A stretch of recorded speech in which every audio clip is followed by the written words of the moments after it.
My name is Françoise. My origin is from Belgium. I am in India since 44 years. But to tell a little bit what motivated me to come to India, first of all, I am involved in artwork, which has an origin. It means at the age of 16, 17, I was bedridden for 1.5 years. And my mother gave little material to make something. And I started to make little dolls and giving character to that.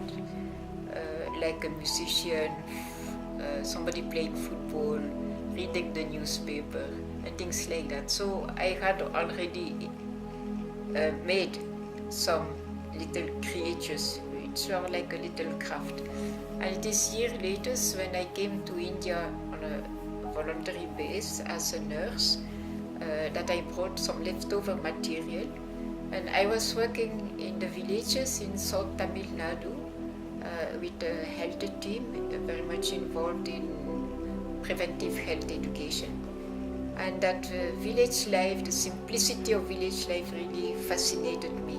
Closeness to nature, the way they respect nature, the way they use everything out of the coconut tree. And I started to represent village life with the same material I used before when I made little dolls. Village life means what women do, the way they cook, the way they squat to make chapatis, the way they draw water from the well, the men on the bicycle selling flowers. I was very much taken up also by the way they make baskets with palm leaves and mats. So all this I started to represent in little dolls. So it's really the way of life of people that inspired me.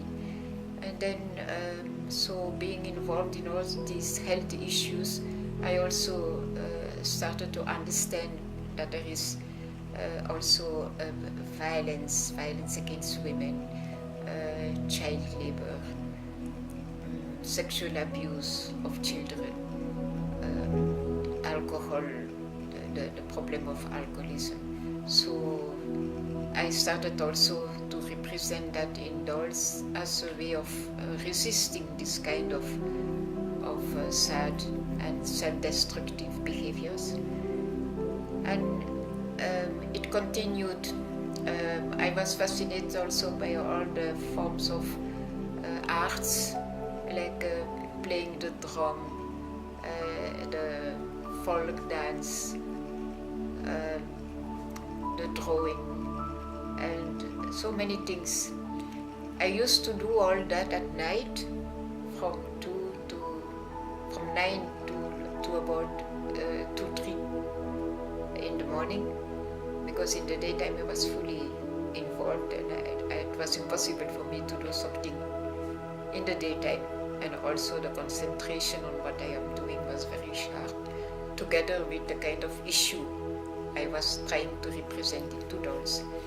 And it is later, when this population of dolls had quite increased, that I got an invitation in the Philippines to join an organization of people who are very concerned about the issues of globalization in all the so-called third world countries at that time. That means Latin America, Africa, Asia, who at that time already saw also the gap between rich and poor increasing, and what are the causes of that, and what are the challenges to that. And so the Asian women who saw the display of some 80 dolls at a time, they suggested you should take photos of that and ask people to write stories, poems, experiences.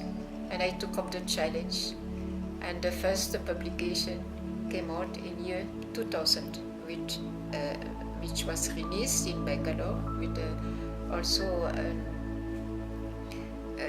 with an exhibition of the dolls plus the poems. And so when that book was released and people had come, when I saw the way they were responding, I thought really there is a message behind that, the dolls and the writings, the poems. And so that was the beginning of other exhibitions which the publisher organized. And each time so many people came, and they were very fascinated. And for me each time it was an encouragement to say yes, it has meaning. Because in all the stories I also very much highlighted stories of hope. And so altogether it became like a story of resistance. So all what touched me, what angers me, what is celebration, this is what I really represented in Two Dolls. And then I had many exhibitions in cities in Bangalore, in India, open to the public. Sometimes also very happy to see slum people coming to the exhibition, the way children responded to that. And then I also had workshops. So many people ask, can you teach us how to make dolls? I said, no, this is not a craft to teach, but what can happen is a storytelling workshop where you make your own dolls, telling your story, and that has been very meaningful for people like peasant women or sex workers, or when I was in South Africa, the post-apartheid situation and the consequences and stories of hope. So altogether I think that was sometimes a breakthrough for people to be able to tell stories that have been very painful for them and that they could not speak out. And I continue to make dolls now and then. So nowadays I'm much more free to spend time for that.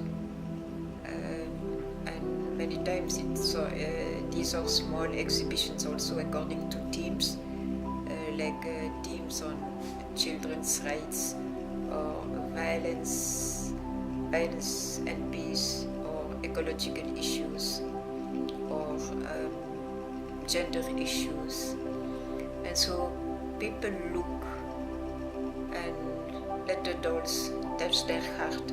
That is what usually they say, it has touched my heart. It brings tears in the eyes. I have seen people in exhibition bursting into tears because it triggers so much of painful memories. Or I have seen people coming out like changed and very happy. Or people who have said, I don't know my country. I have forgotten about the poor. So many positive responses. So I think that somewhere it triggers something. For children also, they see a doll where the woman is making a basket. Oh, what is this? I like that doll. I said, but do you know what she's telling? She tells that her baskets, or she has learned it from people who have done that for generations, and they are very strong. But your plastic, how long it will last? Then we enter into conversations about pollution. Or another doll is a man who extracts the sugar cane, and he says, people come and drink my tasty sugar cane. You have worked hard, the day is tiring for you, come. But he will also say, don't go for Coca-Cola. And then the children will start, oh yes, this is poison. So discussion about what it means, what it does to the soil and all this. So a lot of spontaneous conversations happen just for children and students and adults to look. And so, yeah, I have also a whole series of tribal people, because I think that there is very much an ancient wisdom in the tribals, and I think we need to create new wisdoms, because I think we don't hear speak much anymore about love and compassion and social justice. Now we are so much in a consumerist society. A lot of of individualism, and I think we are losing something of our basic humanity.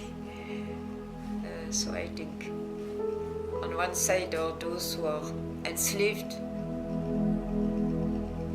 there are those who oppress also, and I think both situations are dehumanizing. I think that poverty is violence.